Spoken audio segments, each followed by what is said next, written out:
Suscríbete a Venganza Perfecta. Nos encantaría saber desde qué parte del mundo nos acompañas. Cuéntanos en los comentarios. Ahora, sumerjámonos en la historia de hoy. Mi hijo me envió un mensaje de texto exactamente a las 3:17 de la tarde de un domingo. Necesitamos tomar distancia de ti. Por favor, deja de contactarnos. Cuando me estacioné en el camino circular de la mansión por la que había pasado 30 años pagando, cada maleta que yo poseía estaba sentada ordenadamente en el porche delantero. Mi nuera cruzó los brazos y sonrió. El cerrajero se acaba de ir. Miré la nueva cerradura de seguridad, luego el automóvil de mi hijo, luego a los vecinos que fingían no mirar desde el otro lado de la calle. Simplemente asentí con la cabeza. Por supuesto, dije. Primero cancelaré mis depósitos directos. La sonrisa de Valeria se congeló por medio segundo. Antes de que pudiera recuperarse, añadí una oración más. Una cosa más. ¿Saben quién es el verdadero dueño de esta mansión? Ella rió. Mi hijo rió más fuerte. Papá, dijo Esteban, sacudiendo la cabeza. Deja de fingir. No respondí porque dentro de 5 minutos, sus vidas iban a comenzar a desmoronarse. Mi nombre es Ricardo Delgado. Tengo 68 años, soy viudo y un inversor de bienes raíces comerciales jubilado. Y hasta esa tarde de domingo, creía que mi hijo todavía sabía la diferencia entre el amor y el sentido de derecho. Aparentemente, estaba equivocado. La gente siempre imagina que la traición llega con gritos, portazos o abogados que llevan sobres. La verdad es mucho más silenciosa. A veces, la traición llega como un simple mensaje de texto.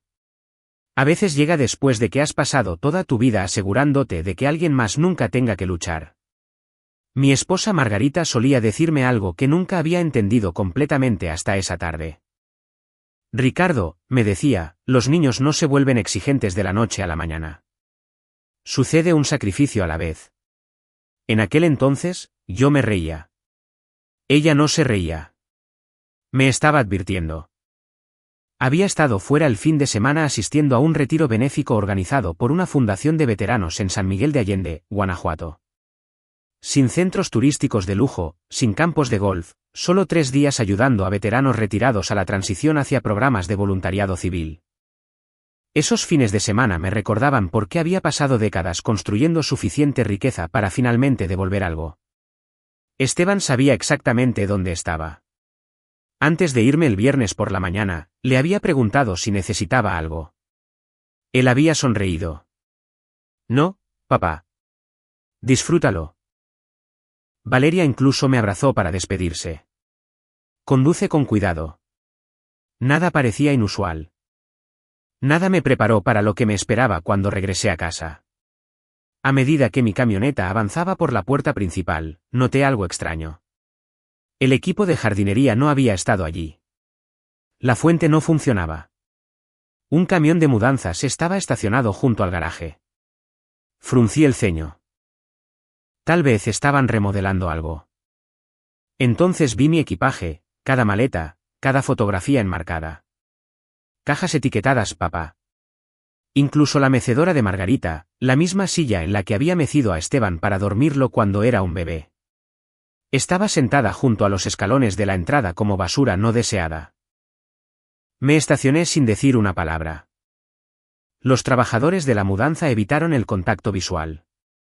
Un caballero mayor susurró en voz baja, «Lo siento, señor». Fue entonces cuando supe que no se habían equivocado.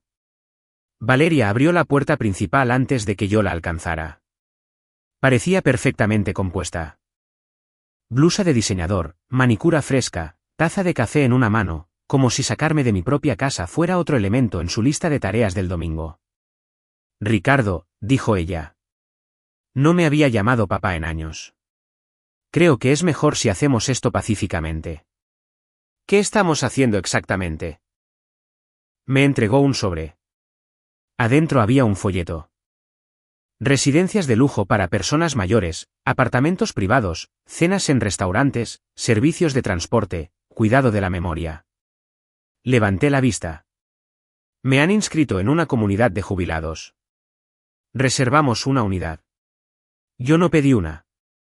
Esteban finalmente apareció detrás de ella. Tenía las manos enterradas en los bolsillos. No podía mirarme a los ojos. Papá. No. Pareció aliviado por un segundo, luego confundido.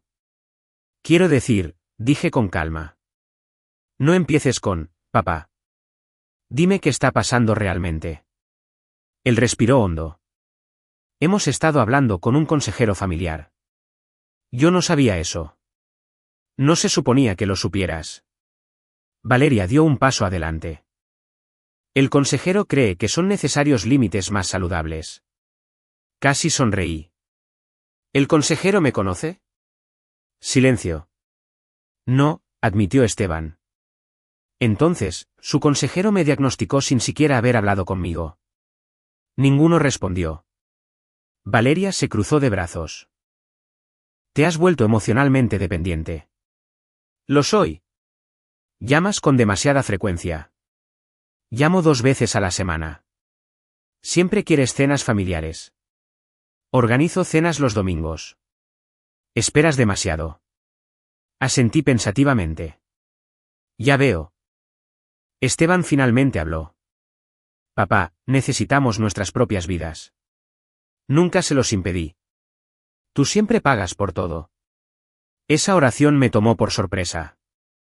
No porque doliera, sino porque lo explicaba todo. En algún punto del camino, mi generosidad se había convertido en evidencia en mi contra. Años atrás, después de que Margarita falleciera de cáncer de ovario, me había prometido a mí mismo que Esteban nunca sentiría presión financiera. Pagué en silencio todo lo que necesitó. La matrícula universitaria, su primer automóvil, la escuela de posgrado, su boda, el pago inicial de lo que todos creían que era la casa de sus sueños. Transferencias mensuales a la cuenta de cheques de Esteban, impuestos a la propiedad, seguros, servicios públicos, mantenimiento. Nunca mencioné nada de eso. No quería gratitud. Quería paz. Tal vez ese fue mi mayor error. La gente rara vez aprecia las bendiciones que nunca ha tenido que ganarse. Uno de los trabajadores de la mudanza sacó otra caja. Adentro había álbumes de fotos familiares. Valeria señaló hacia el camino de entrada. Esos son tuyos. Miré la caja y luego a ella. Empacaste nuestros álbumes de boda. Son en su mayoría tus recuerdos.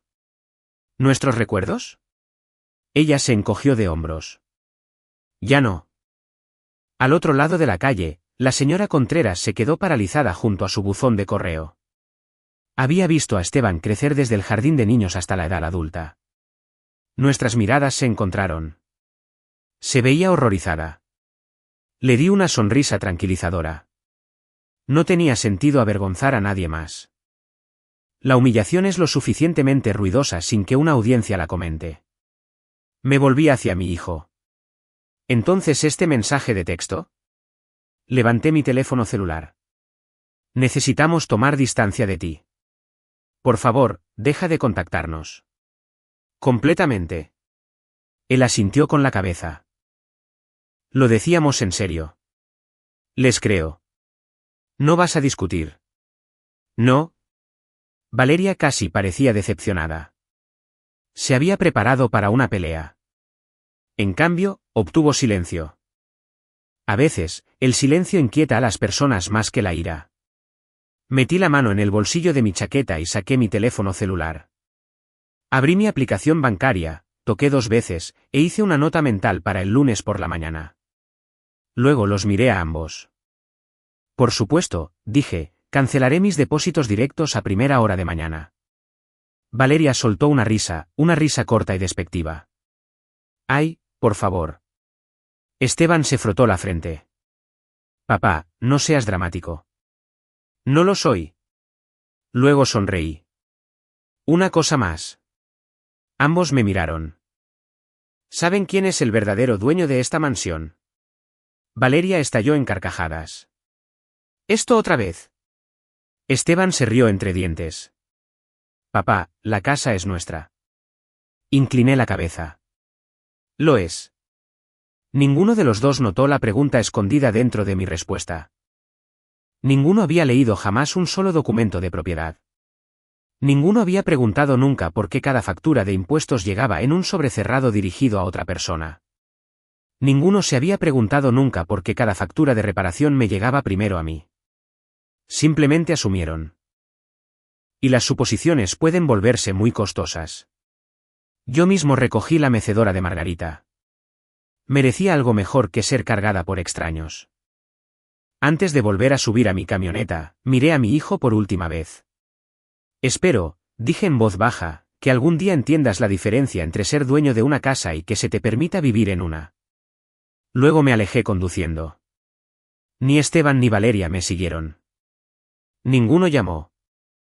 Ninguno sabía que a las 9 de la mañana del día siguiente, yo ya tenía citas programadas con mi abogado, mi banquero y el fiduciario que había protegido un secreto muy importante durante casi 20 años. Para cuando alguno de los dos se diera cuenta de cuál era ese secreto, desearían nunca haber cambiado esas cerraduras. Pasé esa noche de domingo en una tranquila posada junto al lago a unos 64 kilómetros de distancia. La habitación daba a una pequeña marina donde los pescadores ya estaban preparando sus botes para el amanecer. No era lujosa, pero era pacífica. Por primera vez en años, nadie esperaba que yo resolviera un problema antes del desayuno. Me senté en el balcón con una taza de café negro y miré mi teléfono celular. Ni un solo mensaje de Esteban, ni uno de Valeria. El silencio me sorprendió. No porque esperara una disculpa, sino porque honestamente creía que mi hijo al menos preguntaría dónde estaba durmiendo. En cambio, nada. Miré hacia abajo a la vieja billetera de cuero que Margarita me había regalado en nuestro 25º aniversario. Adentro estaba la misma fotografía descolorida que había llevado conmigo durante más de 30 años. Margarita estaba sentada en una manta en nuestro patio trasero sosteniendo a un Esteban de 2 años en su regazo mientras él se reía de las burbujas que flotaban en el aire. Sonreí. Siempre veías las cosas antes que yo, susurré. Ella me había advertido. Yo simplemente no había escuchado. La mañana del lunes comenzó exactamente como lo había planeado. A las 9 en punto, entré en la oficina del centro de la ciudad de mi abogado, Daniel Bustamante. Daniel me había representado durante casi 25 años.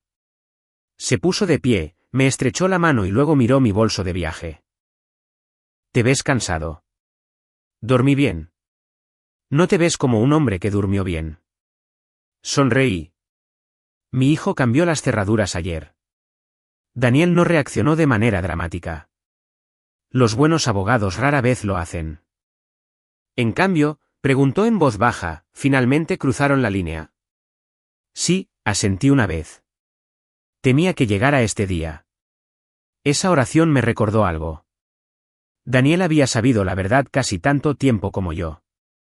23 años atrás, Margarita se estaba muriendo. El cáncer no solo ataca el cuerpo. Cambia las conversaciones. En lugar de hablar sobre vacaciones o la jubilación, hablamos sobre la tutela, los testamentos, los impuestos y el futuro de un niño pequeño que pronto perdería a su madre.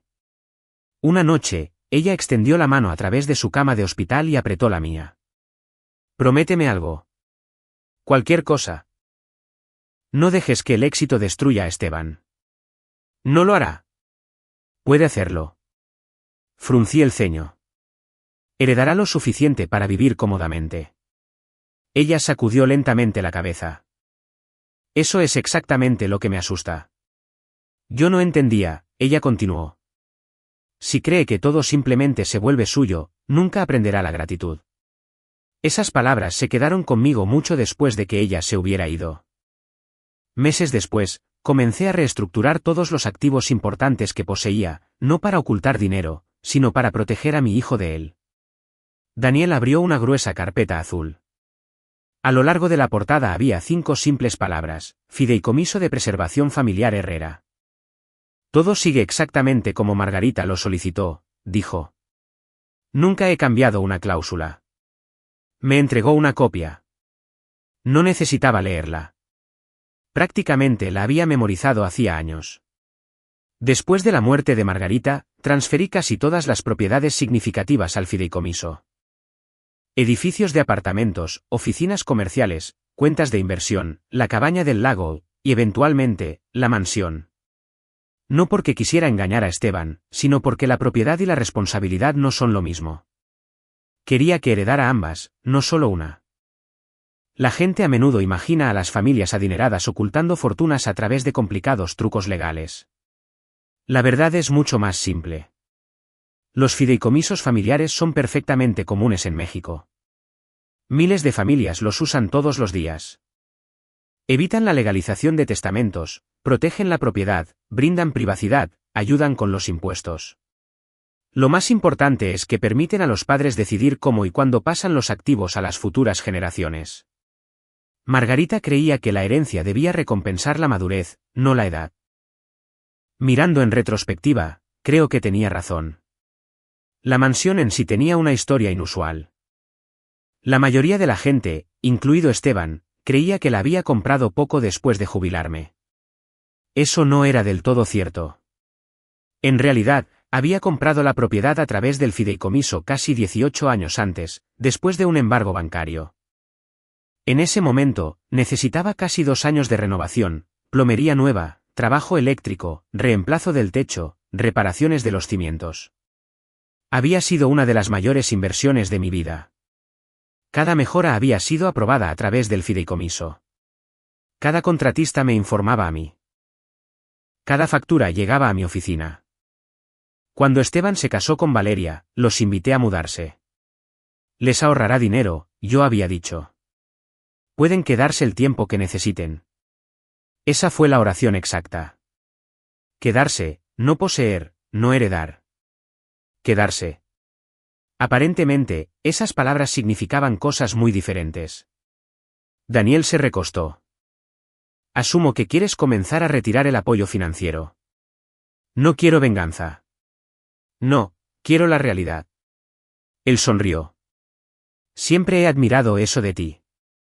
La realidad no grita. Simplemente llega. Alrededor del mediodía, me reuní con mi contadora pública, Leticia Chávez. Ya tenía las hojas de cálculo esperando. Leticia había administrado mis finanzas durante 15 años. Conocía de memoria todos los pagos recurrentes. Se ajustó las gafas. ¿Has tomado tu decisión? Así es. Giró el monitor hacia mí. La lista parecía interminable. Depósito directo mensual a Esteban, impuestos a la propiedad, seguro de propietarios de vivienda, servicios públicos, jardinería, mantenimiento de la piscina, nómina de limpieza del hogar, monitoreo de seguridad, membresía del club de vinos, internet, servicios de transmisión por secuencias.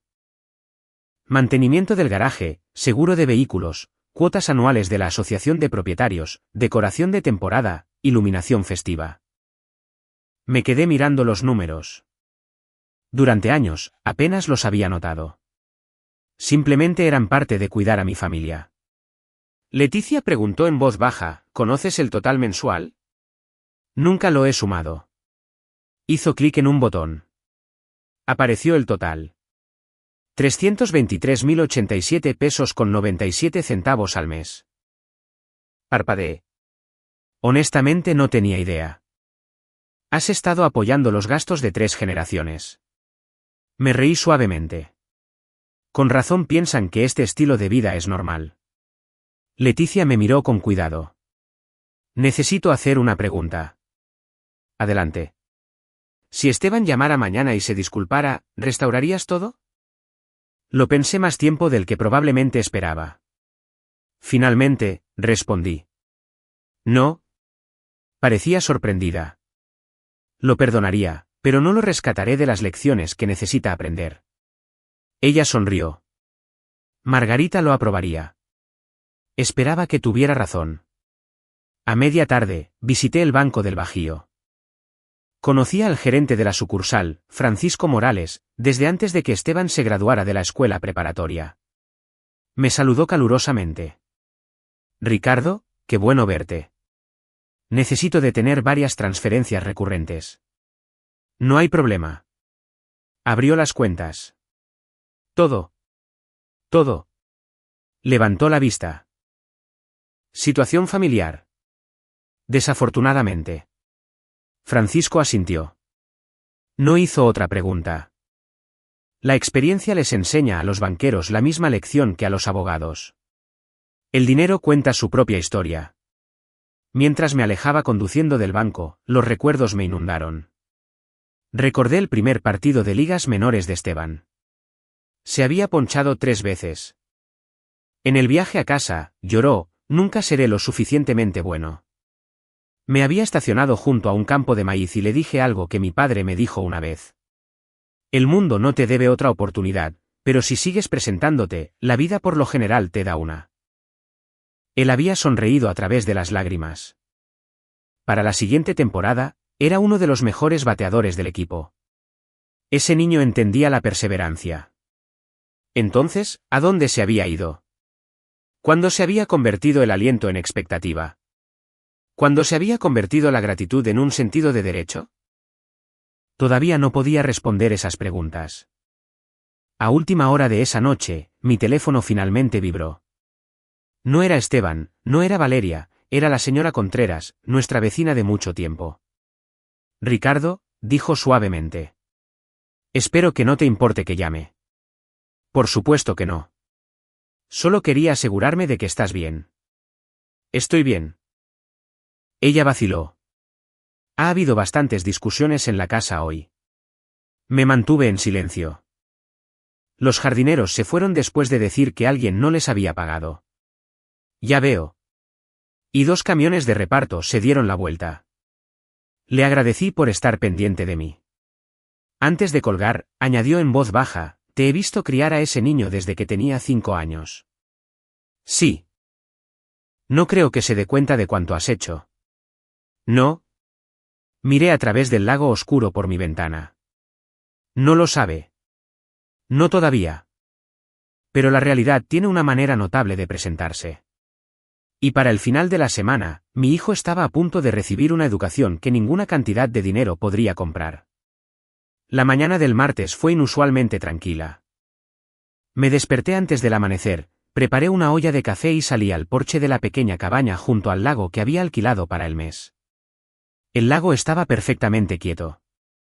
Un par de patos se deslizó sobre el agua sin dejar más que una onda atrás. Por primera vez en décadas, no tenía una agenda llena de reuniones, inspecciones de propiedades u obligaciones familiares.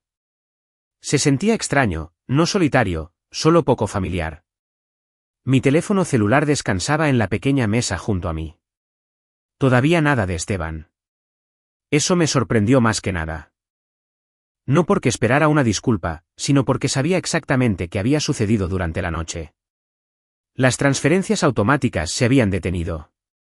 A las 8:15 en punto, me llamó mi banquero. Buenos días, Ricardo. Buenos días, Francisco. Quería confirmar que todo se procesó con éxito. Sin problemas. Ninguno. Los depósitos recurrentes han terminado. Le di las gracias. Después de colgar, me quedé mirando a través del agua.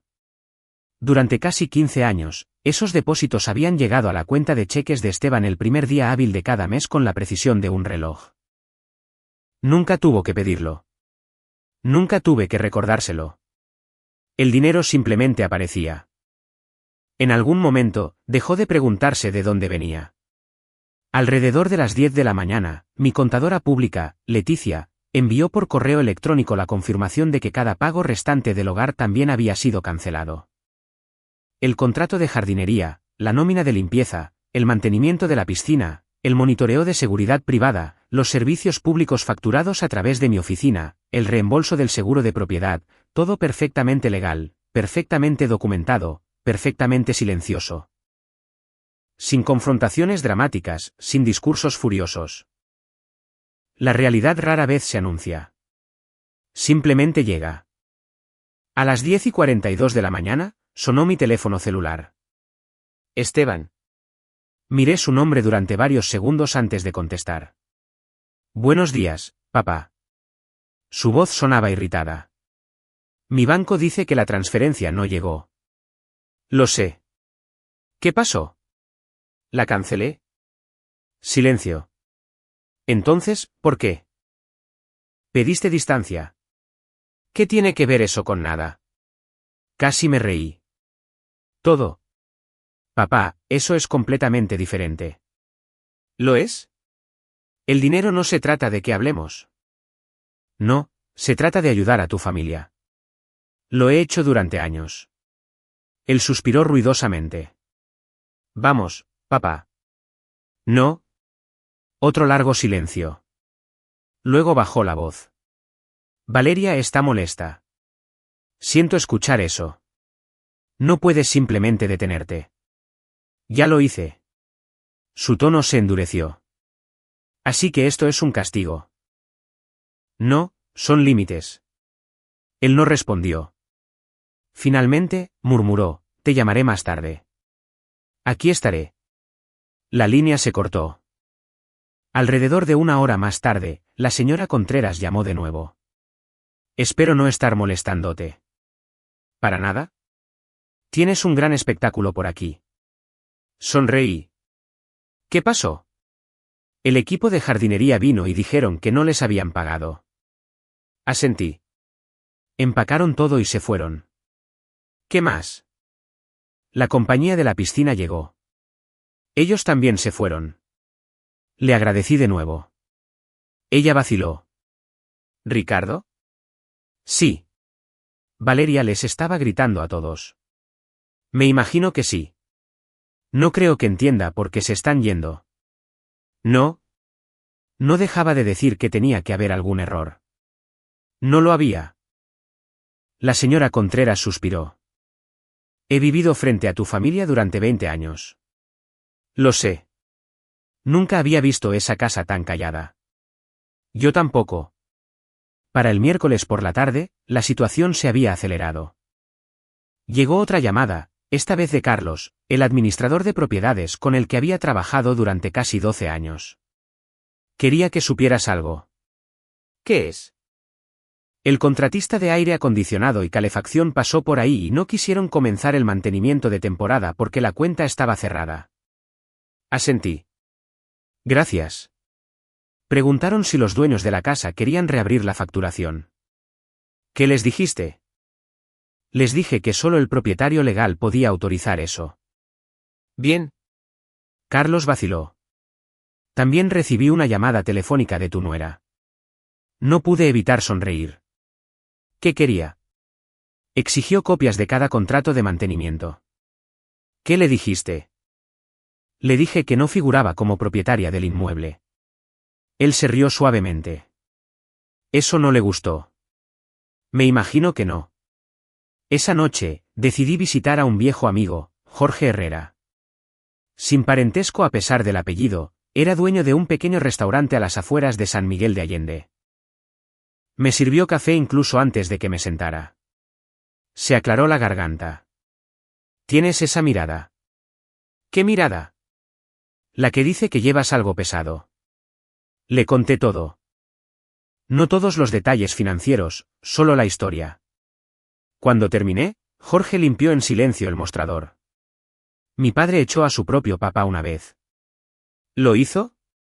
Pensó que el abuelo estaba interfiriendo. ¿Qué pasó? 6 meses después, papá se dio cuenta de que el abuelo había estado pagando la mitad de las cuentas de la granja. Sonreí débilmente. ¿Cómo terminó? Papá lloró más fuerte disculpándose que lo que el abuelo lloró alguna vez al irse. Jorge se inclinó más cerca. ¿Sabes lo que le dijo el abuelo? ¿Qué? El dolor enseña lecciones que la comodidad nunca puede enseñar. Esas palabras se quedaron conmigo toda la noche. La mañana del jueves trajo otra llamada inesperada.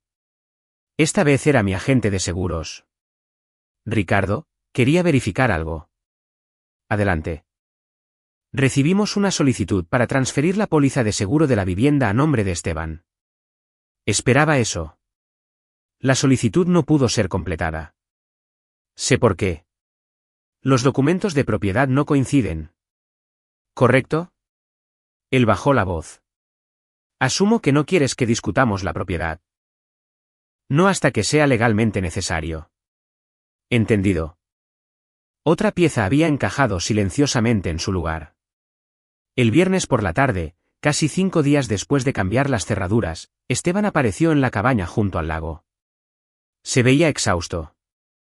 Camisa arrugada, ojeras oscuras bajo los ojos. Se quedó de pie torpemente en el porche mientras yo terminaba de regar unas cuantas macetas. ¿Me encontraste? Llamé a la tía Susana. Me lo imaginé. Durante varios momentos, ninguno de los dos habló. Finalmente, dijo, la compañía de electricidad quiere su pago. Me imagino que sí. El sistema de seguridad se detuvo. Sí. Las empleadas de limpieza renunciaron. Lo escuché. Se veía genuinamente confundido. ¿Por qué todo está conectado a ti? Estudié a mi hijo con cuidado. Esa pregunta no estaba llena de ira. Era honesta. Por primera vez en toda la semana, estaba empezando a preguntarse, no a acusar. A preguntarse. Señalé hacia la mecedora junto a la mía. Siéntate, se sentó. Tengo una pregunta antes de que continuemos. Él asintió. ¿En todos los años que has vivido allí? Sí. ¿Alguna vez preguntaste quién pagaba por algo de eso? Él miró hacia otro lado. Supongo que lo asumí. Lo sé. Pensé. Lo sé. Él tragó saliva. Nunca me di cuenta. No, no lo hiciste. Antes de que pudiera decir otra palabra, Valeria llamó a su teléfono celular. Podía escuchar su voz gritando incluso desde donde yo estaba sentado. Están amenazando con cancelar el seguro de la casa. Esteban cerró los ojos. Vuelvo enseguida. Colgó lentamente, luego me miró de nuevo. Papá.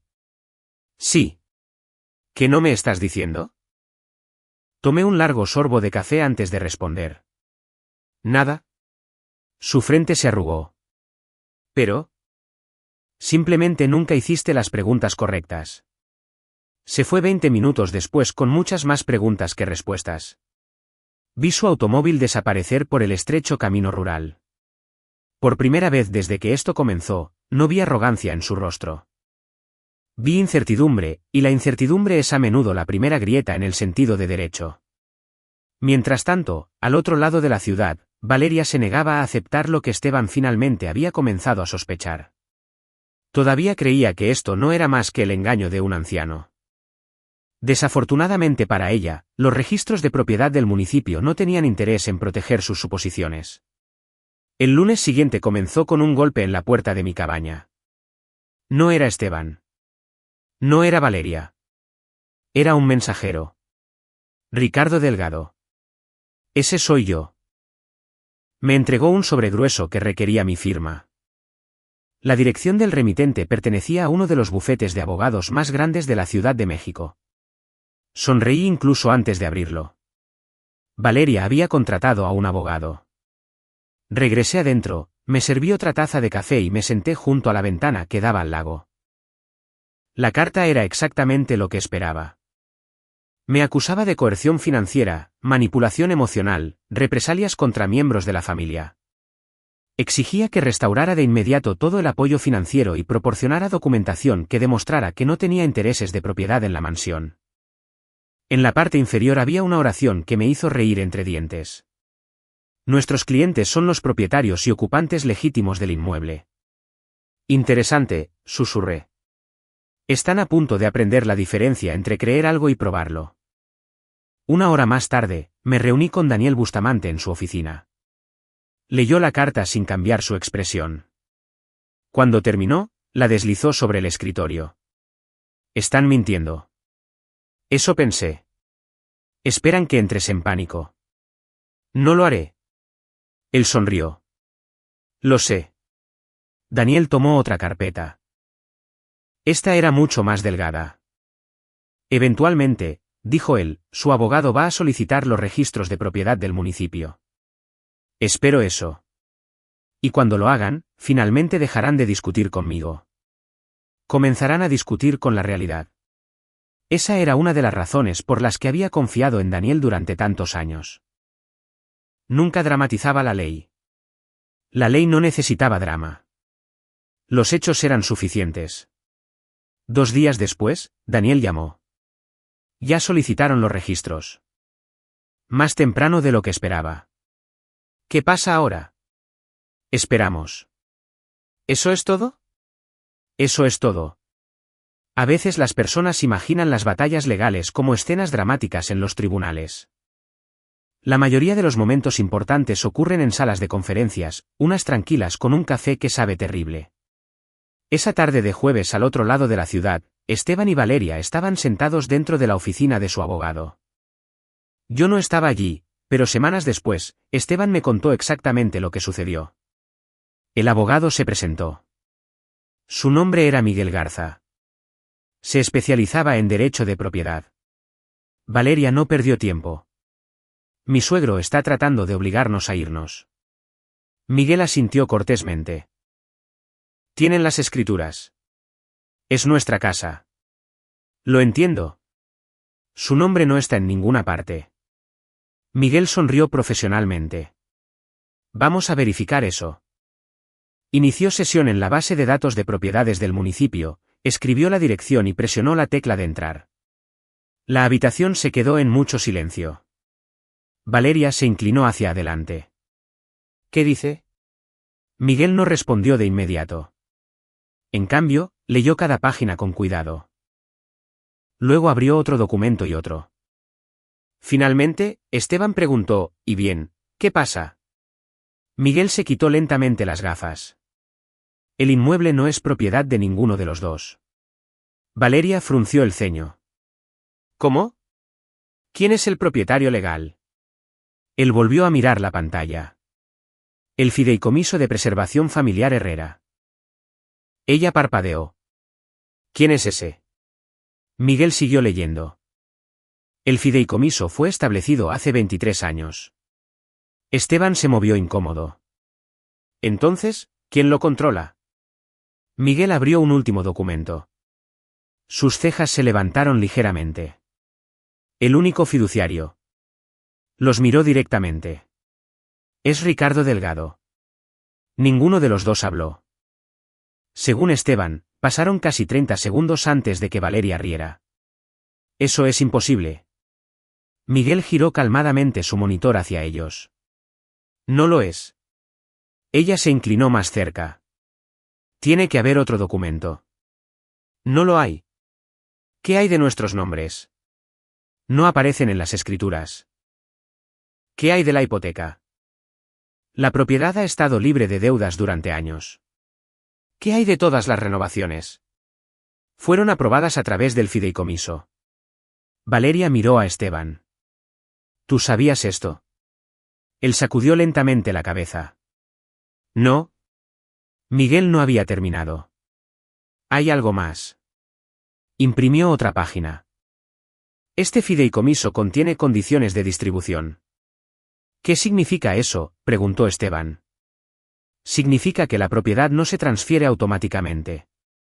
Valeria se cruzó de brazos. Entonces, ¿cuándo la heredamos? Miguel se veía incómodo. Eso depende. ¿De qué? De los términos escritos por los otorgantes. Deslizó los papeles sobre la mesa. Esteban admitió más tarde que le temblaban las manos cuando lo recogió. El lenguaje era sorprendentemente simple.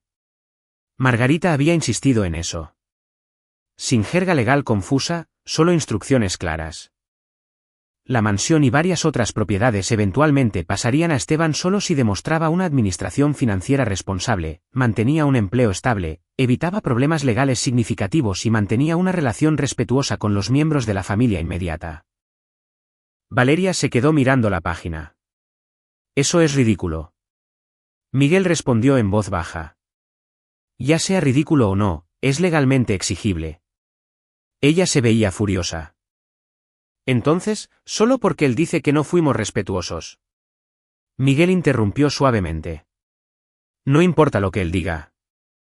¿Qué? El fiduciario tiene documentación. ¿Qué documentación? Registros financieros, comunicaciones, gastos de la propiedad, notas de reuniones del fideicomiso. Y de acuerdo con estos archivos, hizo una pausa. Parece haber un historial que abarca más de 20 años. Por primera vez, Valeria no tuvo respuesta. Más tarde esa tarde, Daniel me llamó. Ya lo saben. Sonreí. ¿Cómo se lo tomaron? Casi tan bien como esperarías. Me imagino que Valeria estaba enojada. ¿Mucho? ¿Y Esteban? Daniel vaciló. Hizo una pregunta. ¿Cuál fue? ¿Por qué mi padre nunca me lo dijo?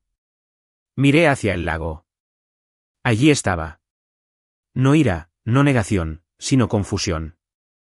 A veces la confusión es más saludable que la certeza, especialmente cuando la certeza se ha construido sobre suposiciones falsas. A la mañana siguiente, sonó mi teléfono celular. Era Esteban. Su voz se escuchó completamente diferente tras aclararse la garganta. ¿Callada? Cuidadosa. Papá. Buenos días. Me reuní con un abogado. Lo sé. ¿Lo sabías? Lo asumí. Él vaciló. El fideicomiso. Sí. Es real. Lo es. Tú eres dueño de la casa. El fideicomiso es dueño de la casa. Pero tú eres el fiduciario. ¿Correcto? Él respiró hondo. Yo no entiendo. Lo sé. ¿Por qué no me lo dijiste? ¿Por qué nunca preguntaste? Silencio. Yo pensé. Sé lo que pensaste. Crecí ahí. Sí. Siempre dijiste que se quedaría en la familia. Todavía lo hará. Sonaba casi desesperado. Entonces, ¿por qué todas estas condiciones? Cerré los ojos. Porque tu madre me pidió que te protegiera. ¿De qué? De creer que el amor y el sentido de derecho eran la misma cosa. Él no respondió. Después de casi un minuto, preguntó en voz baja, ¿mamá realmente escribió eso, cada palabra? Su respiración se volvió irregular. Nunca he visto siquiera esos documentos. No se suponía que lo hicieras. No hasta que fuera el momento adecuado. Otro largo silencio llenó la línea. Finalmente, susurró, creo que cometí un error terrible. No me apresuré a consolarlo. Algunas revelaciones merecen un momento de silencio porque si alguien realmente entiende lo que ha hecho, el silencio duele mucho más de lo que cualquier sermón podría doler. Pero mientras la culpa comenzaba a ablandar el corazón de Esteban, Valeria se dirigía en la dirección opuesta. Ella no estaba interesada en disculpas. Quería encontrar una manera de eludir el fideicomiso. Y estaba a punto de cometer el mayor error de todos. La primera señal de que algo había cambiado no fue una llamada telefónica. Fue una disculpa. No de Esteban, sino de alguien que nunca esperé. Carlos, el administrador de propiedades, me llamó en una lluviosa tarde de martes. Pensé que debías saberlo, dijo. ¿Qué pasó? La señora Delgado pasó por la oficina. Sonreí. Ya no hay una señora Delgado. Se rió torpemente. Lo siento, Valeria. Exigió copias de cada documento del fideicomiso. Y le dije que no podía divulgar registros confidenciales. ¿Cómo se tomó eso? Carlos se quedó callado por un momento. Amenazó con demandarme. Me lo imaginaba. Luego amenazó con denunciar el fideicomiso. ¿Por qué motivo? Nunca lo explicó. Suspiré. Cuando las personas se quedan sin hechos, por lo general recurren a las amenazas. Así es exactamente como sonó. Después de colgar, me encontré sintiéndome menos enojado que cansado. Valeria ya no estaba luchando por un hogar. Estaba luchando para evitar admitir que se había equivocado. Había una diferencia. 3 días después, Daniel llamó. Tengo buenas noticias. Te escucho. El abogado de Valeria se retiró. Eso fue rápido. Revisó el fideicomiso y aconsejó a sus clientes que prácticamente no tenían ninguna posibilidad de impugnarlo. Asentí. Hombre inteligente. También les dijo algo interesante. ¿Qué cosa? Que, si esto alguna vez llegaba a un tribunal, el juez probablemente preguntaría por qué alguien que no contribuyó en nada a la compra o el mantenimiento del inmueble creía que tenía derecho a la propiedad. Me reí en voz baja. Esa debe haber sido una conversación incómoda. Me imagino que lo fue. Mientras tanto, la realidad continuó haciendo lo que mejor hace. Siguió llegando sin emoción, sin venganza, simplemente una factura a la vez. El vencimiento de la renovación del seguro de la casa llegó. Las compañías de servicios públicos exigieron depósitos antes de continuar con el servicio. La piscina desarrolló un problema de filtración que costó cerca de 105.000 pesos en repararse. Una tormenta dañó varios robles grandes cerca de la cerca trasera. El presupuesto para la remoción superó los 140.000 pesos. Por primera vez en su matrimonio, Esteban y Valeria tuvieron que tomar decisiones financieras sin asumir que alguien más las manejaría en silencio. Según la señora Contreras, la costosa camioneta desapareció primero, luego el bote. Un mes después, el segundo vehículo de lujo también había desaparecido. Los vecinos susurraban. Yo no lo hacía. Las personas pierden suficiente dignidad sin que los espectadores agreguen comentarios. Aproximadamente 6 semanas después de haber dejado la mansión, Esteban me preguntó si podíamos reunirnos. No en la casa, no en mi cabaña, sino en el cementerio. Llegué 15 minutos antes. La lápida de Margarita descansaba debajo de un gran árbol de arce que había comenzado a tornarse en tonos carmesí dorado. Coloqué rosas blancas frescas junto a la piedra. Unos minutos más tarde, Esteban subió lentamente la colina.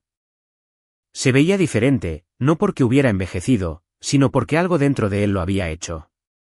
Llevaba una pequeña caja de cartón. Sin decir una palabra, la dejó junto a nuestra banca. ¿Qué es?, pregunté. Abrió la tapa. Adentro había docenas de viejos diarios. Reconocí la letra de Margarita de inmediato. Los encontré en el ático. Lo miré. Pensé que estaban perdidos. Yo también. Se sentó a mi lado. He estado leyéndolos. Ninguno de los dos habló por un rato. Finalmente, se aclaró la garganta. Yo no sabía. ¿Saber qué? Todo. Su voz se quebró. No sabía que mamá llevaba diarios. Escribía casi todas las noches. Leí uno de cuando yo tenía 7 años. Sonreí. A ella le encantaba escribir. Él asintió. Escribió que trabajabas jornadas de 16 horas. Me quedé callado. Escribió que vendiste tu Corvette. ¿Lo hice? Para pagar mi escuela privada. Sí. Miró hacia sus manos. Escribió que, después de que se enfermó. Su voz desapareció. Refinanciaste en secreto el edificio de apartamentos para que ella nunca se preocupara por las facturas médicas. Cerré los ojos. Margarita había prometido que nunca se lo diría a Esteban. Aparentemente, había esperado hasta después de haberse ido. Nunca lo supe, susurró. Lo sé. Pensé que siempre habías tenido éxito. Sonreí con tristeza. No fue así. Luchamos durante años. ¿Por qué no me lo dijiste? Porque los niños no deberían llevar las cargas de los adultos. Las lágrimas rodaron por su rostro. Pensé que todo simplemente existía. Lo sé. Nunca pregunté de dónde venía nada. No. Tú simplemente hacías que la vida funcionara. Asentí. Ese era mi trabajo. Tomó otro diario. Hubo una oración en la que no pude dejar de pensar. ¿Cuál fue? Abrió una página marcada. La letra de mamá llenaba el papel. Si Ricardo alguna vez parece sobreprotector después de que yo me haya ido, espero que Esteban entienda que no es porque su padre quiera el control. Es porque amar a alguien profundamente siempre se ve un poco excesivo para las personas que no han tenido que perderlos. Esteban no pudo terminar de leer. Bajó el diario y enterró el rostro entre las manos. He sido tan injusto. Descansé una mano sobre su hombro. Has sido humano. No, he sido egoísta. No tenía sentido discutir. El crecimiento comienza cuando las personas nombran sus propios fracasos. Una semana después, sucedió algo inesperado.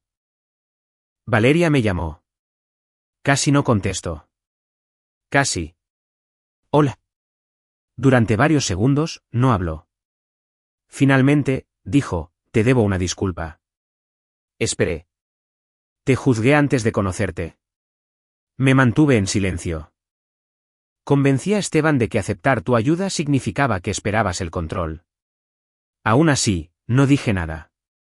Luego su voz se quebró. Mi propio padre se fue cuando yo tenía 12 años. Eso me tomó por sorpresa. Pasé toda mi vida creyendo que la ayuda financiera siempre venía con condiciones. Escuché atentamente.